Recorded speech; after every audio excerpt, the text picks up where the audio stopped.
Iran's foreign minister is holding talks with the head of the UN nuclear watchdog in Geneva. That meeting comes a day before Abbas Aragchi takes part in a second round of indirect negotiations with the U.S.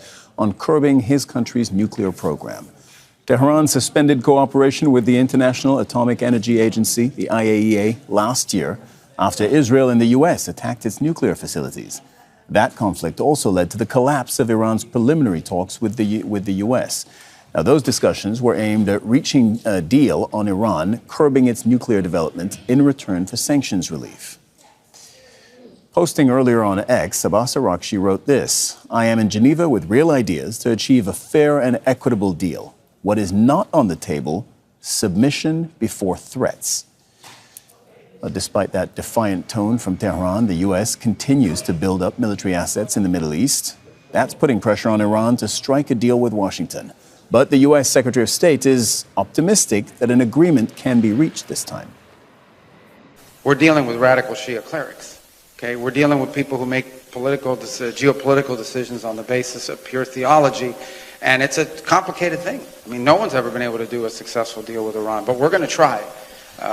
Steve Witkoff and Jared Kushner will be traveling. I think they're traveling right now to have important meetings, and we'll see how that turns out. Al Jazeera's Tawhid Asadi is in Tehran. So, Tawhid, I go back to that line that Aragchi tweeted, quote, "What is not on the table is submission before threats." Can you lay out for our viewers Iran's stated red lines going into these talks? Well, we have to keep in mind that we are dealing with a highly complicated situation, and of course, it's going to be too early to talk about the concessions being exchanged in this trajectory of diplomatic engagement that Iran started. But speaking of the red lines that Iran has raised so far, at least 3 points are out there. First, it is related to the topical domain of the talks. Tehran says that it wants the talks to be concentrated upon the nuclear dossier of the country, and there are some controversial issues such as the ballistic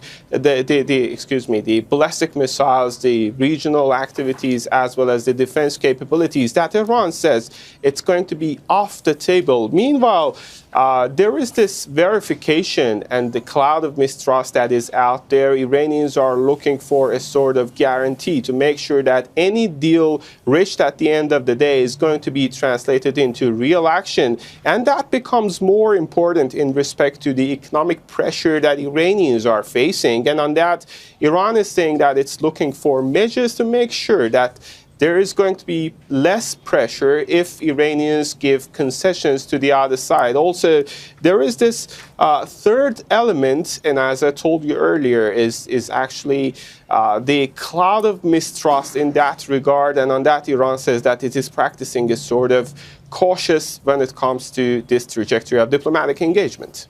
Tawhid, earlier this year, thousands of Iranians were killed during street protests. Now, Iran is under threat of U.S. military strikes. So given all of these factors, how would you describe at the moment the general sentiment in Iran?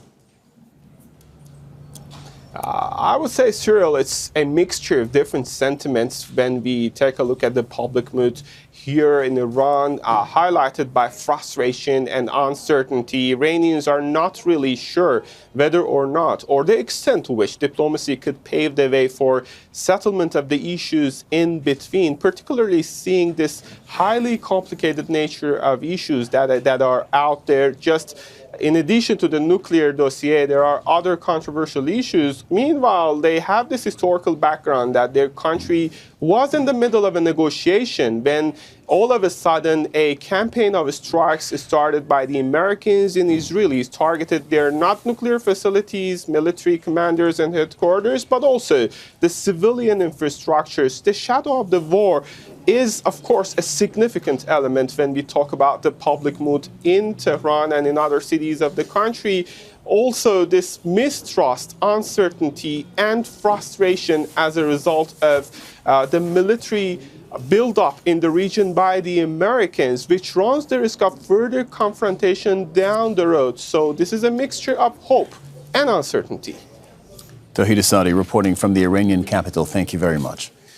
Relations between Iran and the UN's nuclear watchdog remain tense. In June, the IAEA said that Iran was not complying with its obligations under international nuclear safeguards, obligations that were part of the 2015 nuclear deal. Well, a day after that, Israel attacked Iran, followed by the United States. After the strikes, the International Atomic Energy Agency sought access to the nuclear sites that had been bombed in Iran to verify the status of enriched uranium stockpiles, but Tehran rejected that request. In September, both parties announced what was known as the Cairo Agreement. It was supposed to pave the way for full inspections and verification at sites in Iran, including Fordo and Natanz, which were targeted by Israel and by the U.S. But Tehran then scrapped that agreement after Western powers reinstated sanctions on it. Well, we're joined now by Karim Hagag, who is the director at the Stockholm International Peace Research Institute. He's also a member of the UN Secretary General's Advisory Board on Disarmament. Karim, you're joining us from the Swedish capital, and it's a pleasure to speak to you again. Can we first of all agree that these two sides, Iran and the IAEA, they are going to have to work together? Whatever happens, any kind of deal, if a deal ever exists again between Iran and the international community, the IAEA will have to be the inspection mechanism, the teams that go in and check what is actually happening on the ground. Yes, so that is correct. Clearly, whatever agreement is reached will have to be verified by the IAEA. So now it's really a question of the terms of that agreement.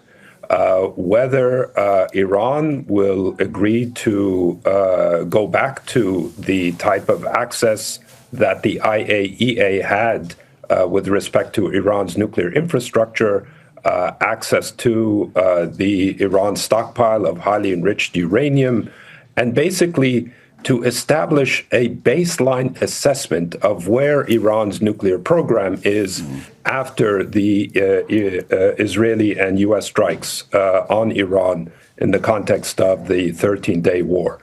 And that Karim, issue will be am I right that right now important. we don't know whether Iran is enriching, to what level it is enriching, and also we don't know how much highly enriched uranium it still has? Am I right about those things? So there are different assessments, and it depends on the question of who knows and who makes that determination. So now you have different national assessments as to the questions you are posing. So the United States has its own assessment, and Donald Trump, President Trump came out and said Iran's nuclear program has been obliterated. That may differ from Israel's national intelligence estimates, who may have a different view as to the status of Iran's nuclear program. The important thing with regards to the negotiations with the IAEA is it's supposed to establish a neutral third-party assessment that would be credible for all sides involved in this crisis as to the status of Iran's nuclear program. Right. In the recent past, and even the not-so-recent past, the IAEA has been the sole body that has been trusted by everyone, or more or less pretty much everyone, to give a neutral and credible assessment of what exactly Iran is doing with its nuclear facilities, and that's why it's so key. You're an advisor on disarmament. What would you like to see happen? What do you hope Aragchi and Rafael Grossi are talking about today?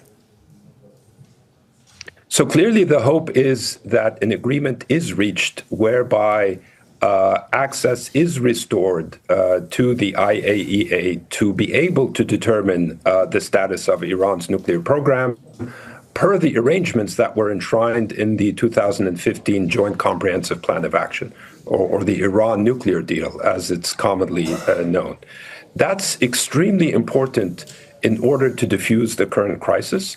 But it's also important to restore the credibility to the IAEA, which really suffered in the time leading up to the 13-day war. Iran accused the IAEA of actually being complicit in the military attacks that occurred last summer, precisely because of the determination of non-compliance, which you mentioned in the lead up to this segment. Iran says that that determination actually gave legitimacy for military action by the US and Israel against Iran. So it's very important to restore the credibility to the IAEA as a trusted, neutral party that is able to verify whatever agreement is reached. Karim, something I'm asking myself as Aragchi and Grossi are meeting today is this seems to be possibly the wrong order of the meetings, because we know that Iran, if it gets the IAEA, if it gets the green light from Iran, it has the know-how to go and inspect their nuclear technology. They've done it before, they can do it again. But this can only happen if there is a political destination, which is a deal, in other words, between Iran and the US and perhaps others in the international community. In the absence of a deal, I'm not too sure what the IAEA can do. So yes, I think that's a very important point you make. I think with respect to Iran, the calculus is probably that Iran wants to use an agreement with the IAEA to influence the negotiations that are taking place with the United States. So that will pave the way to hopefully limit the scope of the negotiations solely to the nuclear issue. So Iran can demonstrate that we are making progress with the IAEA on the nuclear file, to the exclusion of other issues that the United States might want to interject in the negotiations, specifically the missile issue and Iran's support for regional proxies. These additional demands are demands that Iran rejects. Iran wants to keep the negotiations solely focused on the nuclear file. Hence, it wants to use whatever agreement is reached with Rafael Grossi, the Director General of the IAEA, for the benefit of some kind of agreement, or at least some progress with the IAEA, which would then narrow any future deal with the U.S. to the nuclear issue, because Iran does not want to talk about the rest. For reliable news and expert insights. Like, share, stay ahead.